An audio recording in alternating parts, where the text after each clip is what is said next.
Hi, my name is Mike from Orderful, and today we're going to talk about identifying your relationships with your trade partner. What is a relationship? A relationship is created for every unique EDI document type that you trade with your partner.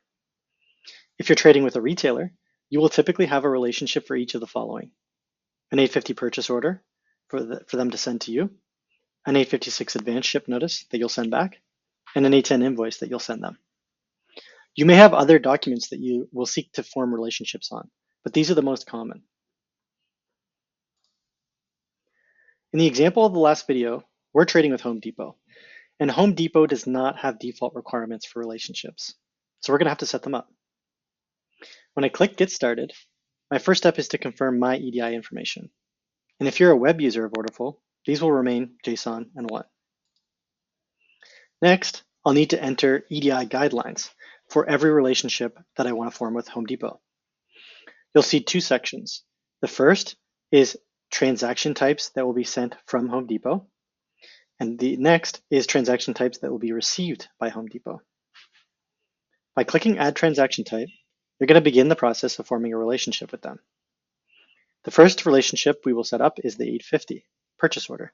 However, we will also add others for this specific trade partner. Once I've selected all the documents that I both want to send and receive, I will see them in the UI. And now I need to upload a specification for each EDI document type. An EDI specification is a document that will be provided to you by your trade partner. It typically looks something like this. It's in a PDF format, and it will be one unique document for every transaction type that they are seeking to trade with you. When you upload this PDF into our system, we will see it registered against the relationship that you've set up.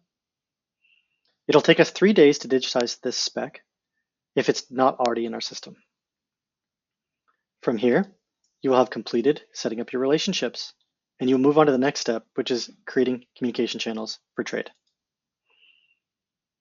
Congratulations for setting up your relationships. If you watch the next video, we'll talk about how you can send documents back and forth through the setup of communication channels. Thanks.